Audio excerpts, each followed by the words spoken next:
Hello mga tropa! Welcome back sa aking YouTube channel, and for today's video ay mag-unbox tayo ng mga Indo Concept parts and accessories para sa ating Mio Sporty. So lahat guys ay ipakikita ko sa inyo ay yung mga accessories or mga parts na gagamitin ko for my Mio Sporty Indo Concept build. And meron na ako papakita sa inyo, basta lahat ng binili ko guys ay ipapakita ko na rin. So kung baka kailanganin niyo yung mga ganitong accessories or parts, so yun, lahat guys ng mga product na ito ay nasa description box. So i-click nyo na lamang yung link kapag interested kayo or kung gusto nyo din ng mga ganung parts. And disclaimer lang guys, pwede guys hanapin nyo sa mga gusto nyong shop yung parts na bibilhin ko, pero yung mga papakita ko dito sa video ay yung mga actual na dumating. Kaya kung gusto nyo na rin ng ganong quality, doon na rin kayo mag-click sa link na nasa description box. Ipapakita ko sa inyo guys ang unboxing muna, and then after this clip yung pagkakabit at yung final look ng ating Mio Sporty Indo Concept. So mga minimal lang naman to guys, accessories and parts na gusto kong palitan since yung Mio Sporty ko naman ay stock pa rin. So nasa inyo na guys kung gusto nyo full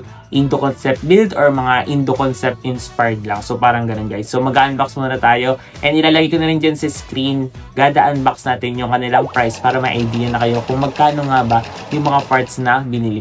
So yung iba guys na i-unbox ko ay mga pandagdag lang. So nasa inyo na guys kung gusto nyo bilhin or baka kailangan nyo rin. So yun, nasa isang video na tayo. So let's go.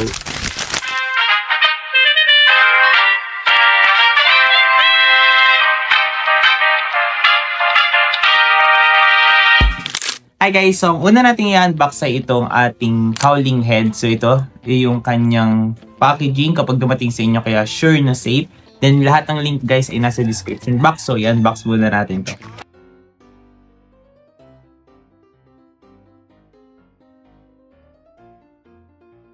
So ganito siya guys kapag dumating sa inyo. Tapos tingnan natin kung kamusta yung packaging sa loob.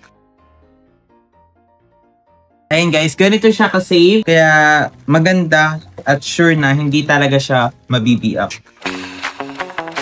Yan. So yung pinili ko nga palang kulay ay matte gray kasi yun yung color ng aking motor.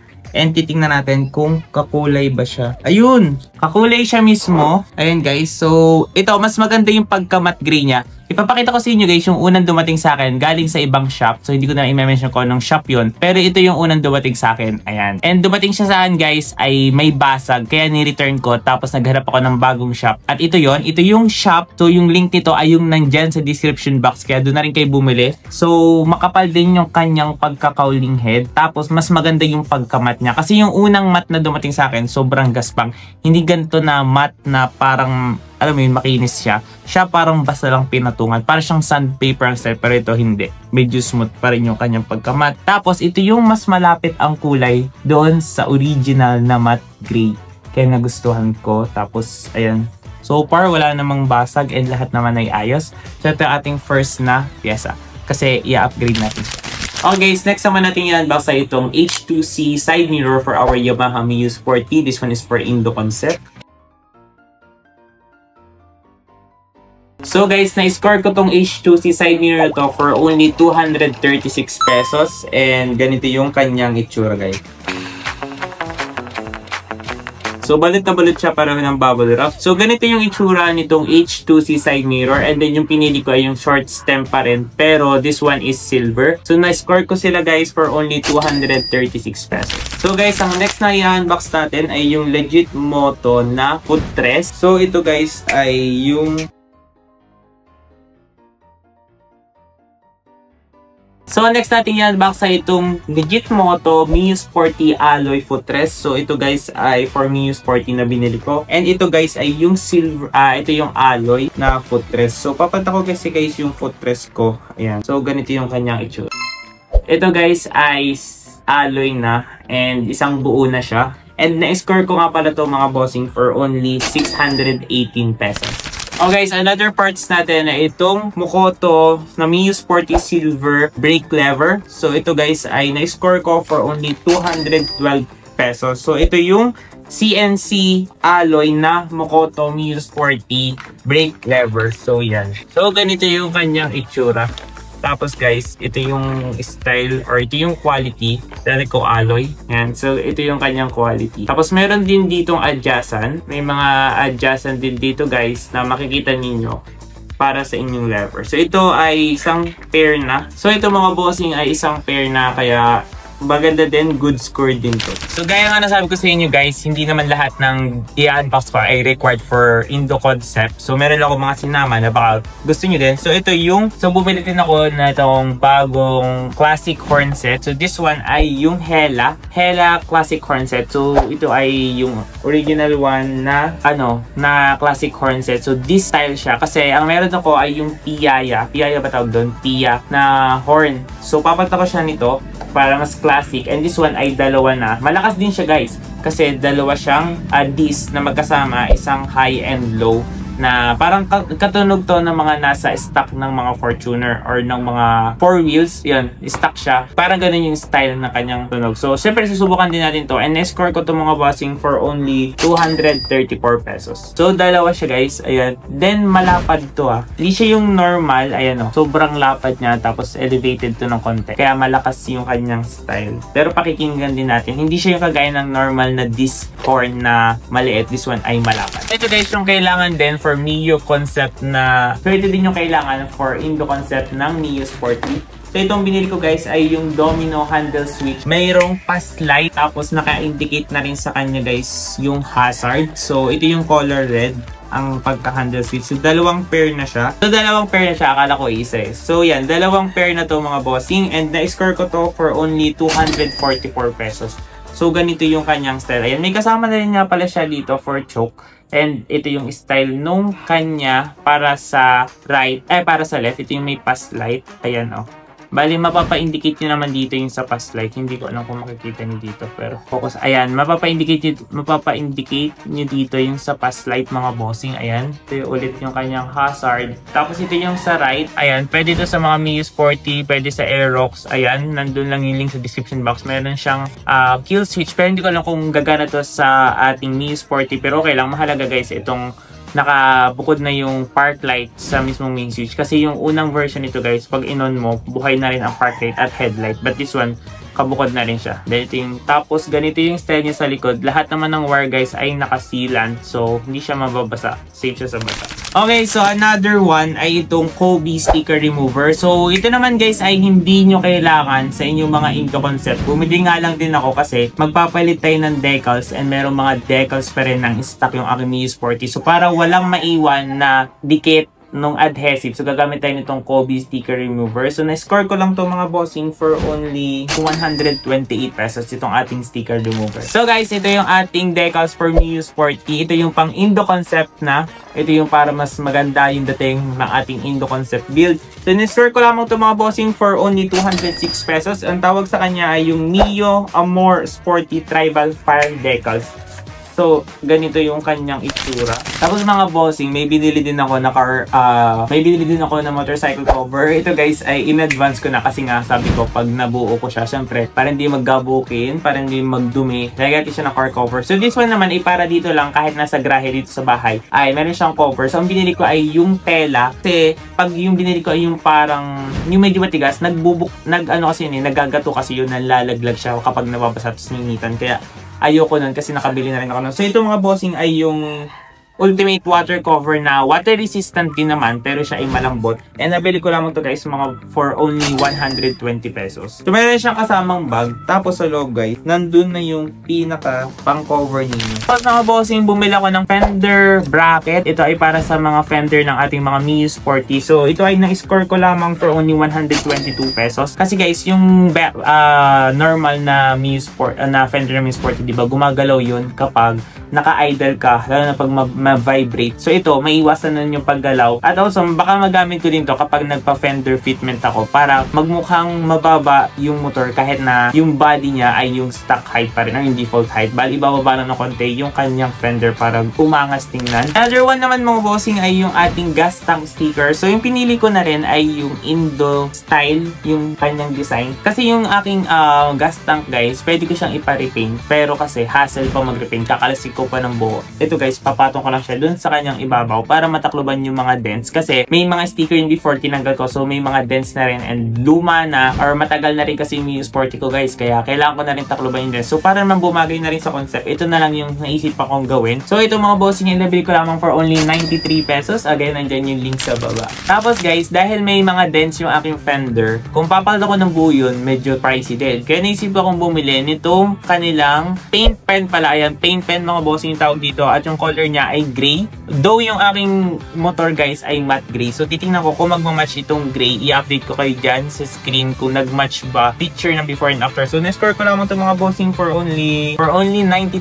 pesos. So ganito siyang kalaki. Tapos ito guys ay nakita ko lang to sa mga naka-Indo concept. Ito guys yung tinatawag nila na seat damper. So Yamaha genuine part to. Nabili ko to for only 66 pesos mga tropa. So ito ay, ang tawag kasi nila dito ay seat damper eh. So ito talaga guys, galing sa Indonesia ko talaga siya nabili. Shopee Indonesia yung kanyang location. So ito guys ay para pag inopen nyo yung seat nyo, automatic siyang aangat. Pero hindi naman siya kagaya ng mga hydraulic. Damper guys, kumbaga parang sa spring pag nabanat, di ba? Tapos inopen mo, babalik siya. Parang ganun yung style niya. Bali, nakita ko lang to and ang angas lang niya tingnan.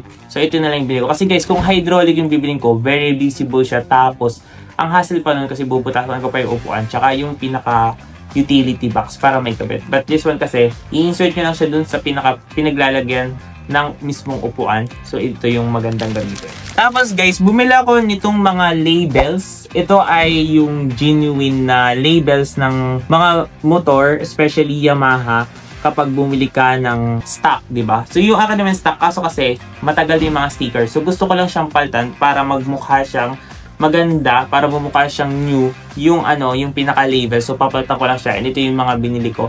Tapos ilalagay ko na lang dyan sa screen kung saan siya dapat mga nakalagay para maganda pag nilagay niyo siya sa inyong mga motor. So ito guys, lalo na tong engine warning, ito yung nilalagay niyo dun sa may pinakaharap, dun sa, hindi ko lang kung bangka yung tawag dun basta yung sa may harap. Doon nyo to nilalagay itong may warning na. So, na-score ko pala itong mga bossing for only 167 pesos. So, gaya nga nasabi ko sa inyo kanina, diba? May mga accessories or parts ako na binili na pandagdag lang din na modification. Pero nasa inyo na guys kung gusto niyo siyang bilhin. Pero ito siya. Kasi ito guys, ang tawag dito ay Velvet Automotive Electric Tape. Pero hindi siya yung hindi siya yung kagaya ng electrical tape na kapit talaga. Para pinaka-purpose ito guys ay pang-organize yung mga wiring sa motor. So, since nga mag-a-upgrade ako, syempre mabubuksan siya. Yun na rin yung chance na gagawin ko para guys, ma-organize ko yung mga wirings doon sa kanyang harap para mas madali siya or mas organized. So, ito guys ay na-score ko lamang for only 111 pesos. So, ganun na siya kakapal. And ito ay 25mm na.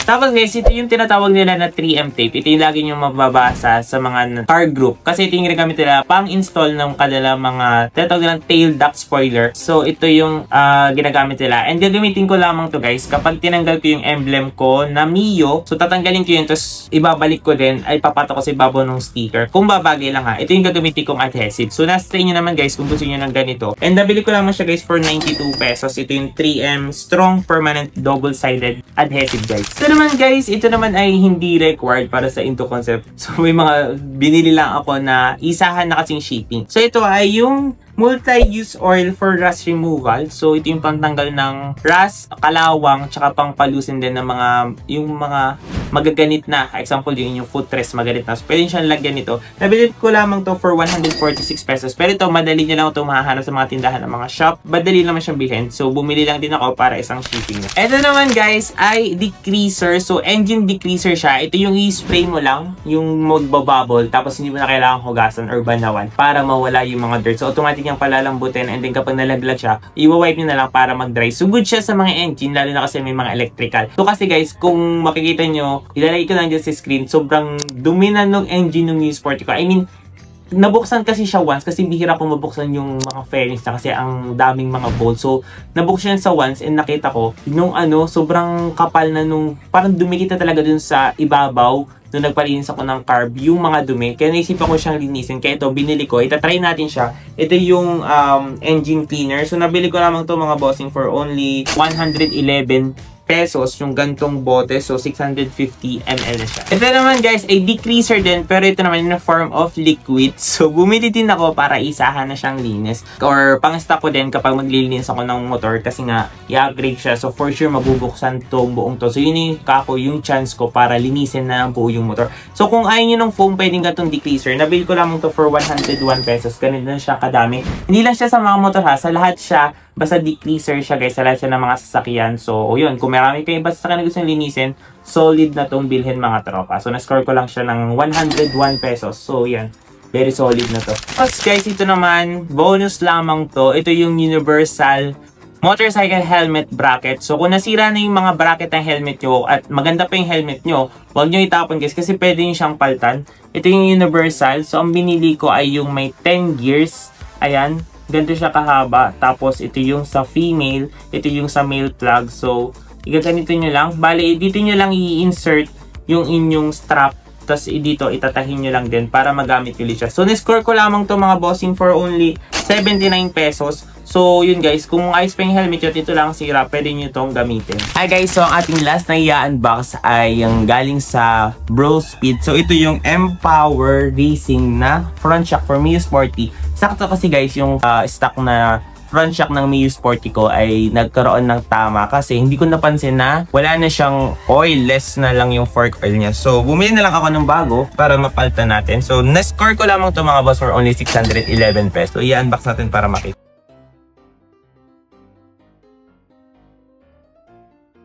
And so, ganito siya guys. Balot na balot pa rin naman. Yan. So, ito guys, yung M-Power na front shock for Mio Sporty. Tapos yung binili kong color guys ay color black pa rin. Hindi ako nag-silver kahit na, di ba, pag Indo Concept kalimitan silver. Sa front shock kasi guys, mawawala yung parang match ng color. So, ito naman guys, plug and play na lang itong alam ko kasi alam ko may kasama na rin naman tong oil. And black pa rin, mukha pa rin siyang stock. So, ngayon guys, ang gagawin natin ay ipakakabit na natin lahat ng pyesa.